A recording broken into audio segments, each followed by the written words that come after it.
അനുദിന വിശുദ്ധർ, page 421. October 7. ജപമാല രാജ്ഞി. 13-ാം ശതാബ്ദത്തിൽ വിശുദ്ധ ഡൊമിനിക്കാണ് ജപമാല ഭക്തി ആദ്യം പ്രസംഗിച്ചത് എന്ന് പൊതുവെ വിശ്വസിക്കപ്പെടുന്നു. വളരെ വിപത്കരമായ ആൽബിജൻസിയൻ പാഷണ്ഡതയെ പരാജയപ്പെടുത്താൻ തൻ്റെ പ്രസംഗങ്ങളെക്കാൾ ഭേദം ജപമാലയായിരിക്കുമെന്ന് വിശുദ്ധ ഡൊമിനിക്കിന് തോന്നി.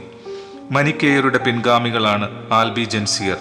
അവർ സാധാരണ ജനങ്ങളെ വധിക്കുക പോലും ചെയ്തിരുന്നു. 1571 ഒക്ടോബറിൽ ലെപ്പാന്തോ കടലിടുക്കിൽ നടന്ന യുദ്ധത്തിൽ ഓസ്ട്രിയയിലെ ഡോം ജുവാൻ തുർക്കികളുടെ നാവികപ്പടയുമായി ഏറ്റുമുട്ടിയപ്പോൾ വിശുദ്ധ പിയൂസ് അഞ്ചാമൻ മാർപ്പാപ്പയും ഭക്തജനങ്ങളും ജപമാല ചൊല്ലിക്കൊണ്ടിരുന്നു. അവസാനം ക്രിസ്ത്യൻ സൈന്യം തുർക്കികളെ തോൽപ്പിക്കുകയും സഹസ്രക്കണക്കിന് ക്രിസ്ത്യാനികളെ മോചിപ്പിക്കുകയും ചെയ്തു. ഈ വിജയത്തിന്റെ വാർഷികം വിജയമാതാവിന്റെ തിരുനാളായി കൊണ്ടാടണമെന്ന് നിശ്ചയിച്ചു. 13-ാം ഗ്രിഗോറിയോസ് മാർപ്പാപ്പ ആ തിരുനാളിനെ ജപമാല തിരുനാൾ എന്ന് നാമകരണം ചെയ്തു. 1716 ഹംഗറിയിലെ എവൂജീൻ രാജകുമാരൻ വീണ്ടും തുർക്കികളെ പരാജയപ്പെടുത്തിയപ്പോൾ ജപമാല തിരുനാൾ സാർവത്രിക സഭയിൽ കൊണ്ടാടാൻ നിശ്ചയിച്ചു. 13-ാം ലയോ മാർപ്പാപ്പ ഒക്ടോബർ മാസം ജപമാല മാസമായി പ്രഖ്യാപിച്ചു.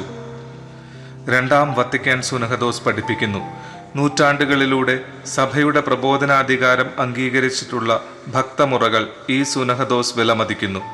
തിരുസഭ 67. 1974 ഫെബ്രുവരി 2-ാം തീയതിയിലെ മരിയൻ വണക്കം എന്ന ശ്ലൈഹിക പ്രബോധനത്തിൽ 6-ാം പൗലോസ് മാർപ്പാപ്പ ജപമാല ഭക്തിയുടെ പ്രാധാന്യം ഊന്നിപ്പറഞ്ഞിരിക്കുന്നു. വിശുദ്ധ ലൂയി മോൺഫർട്ട് ഇങ്ങനെ എഴുതിയിട്ടുണ്ട്: ദിനം പ്രതി ജപമാല ചൊല്ലുന്നവർ ഒരിക്കലും വഴിതെറ്റിപ്പോവുകയില്ല. ഈ പ്രസ്താവന എൻ്റെ രക്തം കൊണ്ട് തന്നെ എഴുതി ഒപ്പിടാൻ എനിക്ക് സന്തോഷമേയുള്ളൂ. പരിശുദ്ധ കന്യകാമറിയത്തോടുള്ള പ്രാർത്ഥനയാണ് ജപമാലയെങ്കിലും അത് ആന്തരാർത്ഥത്തിൽ ക്രിസ്തു കേന്ദ്രീകൃതമായ പ്രാർത്ഥനയാണ്. ഗഹനമായ സുവിശേഷ സന്ദേശം അതിൻ്റെ ഘടകങ്ങളിൽ നിറഞ്ഞു നിൽക്കുന്നു. സുവിശേഷ സന്ദേശത്തിൻ്റെ ഒരു സാരസംഗ്രഹമായി അതിനെ വിശേഷിപ്പിക്കാം. മറിയത്തിൻ്റെ കന്യകാ ഉദരത്തിൽ ആരംഭിച്ച രക്ഷാകര മനുഷ്യാവതാര കർമ്മത്തിന് അവൾ നൽകുന്ന പ്രാർത്ഥനയാകുന്ന പ്രതികരണത്തിൻ്റെ പ്രതിധ്വനിയാണിത്. ജപമാലയിലൂടെ ക്രൈസ്തവർ മറിയത്തിൻ്റെ ശിഷ്യ സമൂഹത്തിൽ ഇരിക്കുകയും ക്രിസ്തുവിൻ്റെ തിരുമുഖത്തിൻ്റെ മനോഹാരിതയെക്കുറിച്ച് ധ്യാനലീനരാവുകയും അവിടുത്തെ സ്നേഹത്തിൻ്റെ ആഴം അനുഭവിക്കുന്നതിന് പ്രാപ്തരാക്കപ്പെടുകയും ചെയ്യുന്നു. ജപമാല പ്രാർത്ഥനയിലൂടെ വിശ്വാസികൾ ദിവ്യരക്ഷകന്റെ അമ്മയുടെ കരങ്ങളിൽ നിന്ന് തന്നെ സമൃദ്ധമായ വരപ്രസാദം സ്വീകരിക്കുന്നു. വിശുദ്ധ ജോൺ പോൾ 2-ാമൻ മാർപ്പാപ്പ.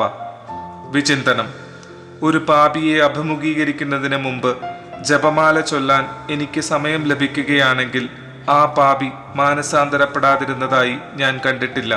വിശുദ്ധ ക്ലെമന്റ് ഹോഫ് ബോവർ.